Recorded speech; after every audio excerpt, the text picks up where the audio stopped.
Hello बच्चों, कैसे हैं आप। आशा करती हूँ आप सभी बहुत अच्छे होंगे। तो बच्चों, आज आपकी हिंदी व्याकरण की क्लास 6 का चैप्टर नंबर 7 शुरू करते हैं। आपके चैप्टर का नाम है बच्चों वचन, ठीक है, जिन्हें हम इंग्लिश में नंबर्स कहते हैं। देखिए, पढ़िए और समझिए। आज राधिका का जन्मदिन है। मम्मी ने उसके लिए केक बनाया और उसे मोमबत्तियों से सजाया।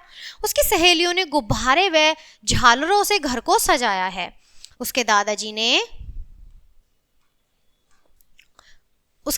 ने उसे पुस्तक दी। अब पुस्तक दी तो वो गिफ्ट में दी, उपहार में दी।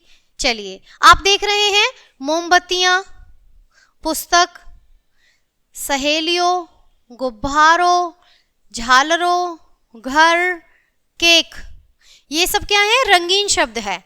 उपयुक्त वाक्यों में रंगीन छपे शब्दों में केक, घर व पुस्तक शब्द से एक का तथा मोमबत्तियों, सहेलियों, गुब्बारे व झालरों शब्दों से एक से अधिक संख्या का ज्ञान हो रहा है। ऐसे शब्द वचन कहलाते हैं। ठीक है, ऐसे शब्द क्या कहलाते हैं बच्चों? वचन कहलाते हैं, नंबर्स जिन्हें कहते हैं। शब्दों के जिस रूप से संज्ञा या सर्वनाम संज्ञा में एक अथवा एक से अधिक होने का बोध हो उसे हम वचन कहते हैं। अब यहाँ पर हम देखेंगे वचन के भेद, काइंड्स ऑफ नंबर। ठीक है, और भेद जो होते हैं कौन से? एक वचन और बहुवचन।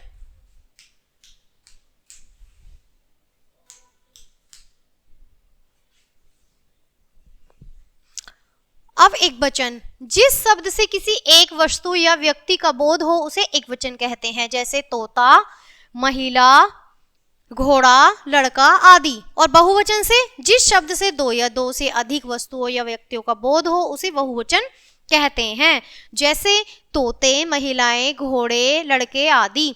अब यहाँ वचन की पहचान देखेंगे, आइडेंटिटी ऑफ नंबर्स। ठीक है, वचन की जो पहचान है वो क्या है? 3 प्रकार के होते हैं वचन की पहचान। ठीक है, संज्ञा से, सर्वनाम से, ठीक है, और क्रिया से। अब सबसे पहले हम संज्ञा से देखेंगे। वचन की पहचान वाक्य में आए संज्ञा शब्दों की होती है, जैसे अध्यापिका पढ़ा रही है तो अध्यापिका क्या है? एक है, तो अध्यापिका एक ही होती है। एक अध्यापिका बच्चों को पढ़ा रही है, और अध्यापिकाएं पढ़ा रही हैं, यानी बहुत सारी अध्यापिकाएं हैं जो पढ़ा रही हैं, तो वो क्या है? बहुवचन है। अब सर्वनाम से कैसा है बच्चों? सर्वनाम से है वह पढ़ रहा है, तो ये एक वचन में है, और वे पढ़ रहे हैं यानी बहुवचन है, वे बहुत सारे हैं और वह एक है, तो वो सर्वनाम से पता चल रहा है क्रिया का। अब यहाँ क्रिया है, ये फूल खिल रहा है। क्रिया क्या होती है? या तो की जा रही है या फिर हो रही है, तो फूल खिल रहा है एक वचन, और फूल खिल रहे हैं तो बहुवचन है। ठीक है, एक वचन से बहुवचन बनाने के नियम, rule for changing from singular और प्लूरल। ठीक है, अब यहाँ देखेंगे एक वचन से बहुवचन बनाने के प्रमुख नियम इस प्रकार हैं। अब यहाँ एक मुख्य बिंदु है बच्चों, एक वचन से बहुवचन बनाने के नियम पुल्लिंग और स्त्रीलिंग शब्दों के लिए अलग अलग होते हैं। आक्रांत पुल्लिंग शब्दों के अंत में आ के स्थान पर ए कर देने से बहुवचन बन जाते हैं। अब यहाँ पर कुछ तालिका दी गई है बच्चों, जैसे उदाहरण के रूप में हम इन्हें पढ़ेंगे और अच्छे से समझेंगे। चलिए, यहाँ हम इस लाइन में देखेंगे हमारा क्या है? एक वचन, और यहाँ क्या है हमारा? बहुवचन। ठीक है, वैसे ही इधर एक वचन, इधर बहुवचन, इधर एक वचन और इधर बहुवचन। उसी तरह से हम पढ़ेंगे बच्चों, घोड़ा एक वचन है, घोड़ा एक ही होता है, और घोड़े ए लगा देने से बहुवचन बन जाएगा। ठीक है, लड़का एक वचन है, लड़के बहुवचन, लोटा एक वचन और लोटे बहुवचन, कोआ एक वचन है और कोए बहुवचन, शीशा एक वचन और शीशे एक वचन, तोता एक वचन है और तोते बहुवचन, गमला एक वचन है और गमले बहुवचन, बेटा एक वचन और बेटे बहुवचन, बच्चा एक है और बच्चे बहुवचन। आक्रांत स्त्रीलिंग शब्दों के आगे एक यानी जो चंद्र बिंदु के साथ लगा देने से बहुवचन बन जाता है। छात्रा छात्राएं, बाला बालाएं, सीमा सीमाएं, चिंता चिंताएं, जटा जटाएं, सुविधा सुविधाएं, कला कलाएं, शिक्षिका शिक्षिकाएं। तो ये हमारे एक वचन और बहुवचन में आ रहे हैं। कविता एक, कविताएं ज्यादा, सेना एक और सेनाएं ज्यादा, सभा एक और सभाएं ज्यादा, माला एक और मालाएं बहुत ज्यादा, बहुवचन। वैसे ही आक्रांत स्त्रीलिंग शब्दों के अंतिम ए को ए कर देने से, आय कर देने से शब्द बहुवचन में बदल जाते हैं।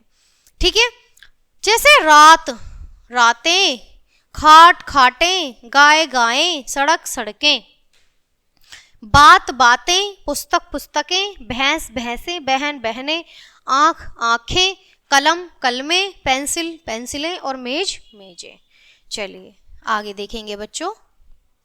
आगे है हमारा इकारांत तथा इक्रांत या बड़ी ई क्रांत। पुल्लिंग शब्दों के अंत में ई या बड़ी ई, छोटी ई या बड़ी ई का या में बदल देने से बहुवचन बन जाता है। अब यहाँ देखेंगे, जैसे नदी, नदी का नदियाँ, भाभी भाभियाँ, साड़ी साड़ियाँ, सीटी सीटियाँ, मछली मछलियाँ, कली कलियाँ। ठीक है, वैसे ही स्त्रीलिंग शब्दों के अंत में या है तो उसके स्थान पर या कर देने से बहुवचन बन जाता है।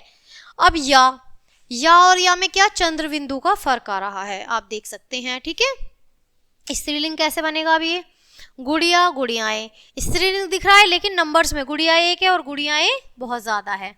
ठीक है, चोटी चोटियां, बुढ़िया बुढ़िया, चूहिया चूहिया, चिड़िया चिड़िया, डिविया डिविया। यदि शब्द उक्रांत है तो उसमें ए जोड़कर बहुवचन बन जाते हैं, जैसे वस्तु वस्तुएं, धेनु धेनुएं, ऋतु ऋतुएं। यदि स्त्रीलिंग शब्द उक्रांत हो तो बड़ा ऊ को छोटा ऊ करके उसमें ए जोड़कर बहुवचन बना देते हैं, आई जोड़कर। बहु बहुएं, बधु बधुएं और लू लुएं।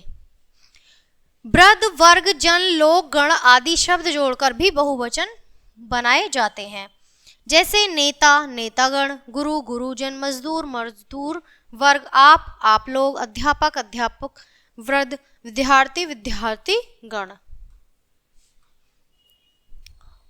अब आप देखेंगे बच्चों, कुछ शब्दों के एक वचन और बहुवचन दोनों समान होते हैं, जैसे नेता एक है और नेताएं बहुत हैं, मतलब बहुवचन है। राजा एक वचन, राजा बहुवचन। गिरी एक वचन है, गिरी बहुवचन। दिखने में समान है लेकिन दोनों में शब्दों में एक वचन और बहुवचन है। पानी पानी, पानी को हम एक वचन में भी और पानी बहुवचन में भी कर सकते हैं। क्षमा, क्षमा को भी एक वचन बहुवचन में और क्रोध को भी एक वचन और बहुवचन में हम ले सकते हैं। अब यह स्मरणीय तथ्य देखिए, शब्द के जिस रूप से संज्ञा या सर्वनाम की संख्या में एक अथवा एक से अधिक होने का बोध होता है उसे हम वचन कहते हैं, नंबर्स कहते हैं। वचन के दो भेद होते हैं, एक वचन और बहुवचन। वचन की पहचान 3 प्रकार की होती है, संज्ञा शब्दों से, सर्वनाम शब्दों से और क्रिया शब्दों से। तो बच्चों ये थे आपके वचन जो मैंने बहुत अच्छे से पढ़ाए हैं। आशा करती हूँ आपको चैप्टर बहुत अच्छे से समझ आया होगा। तो मिलते हैं आपसे इसी तरह एक अच्छे से पाठ के साथ, तब तक के लिए बाय, थैंक्स फॉर वॉचिंग।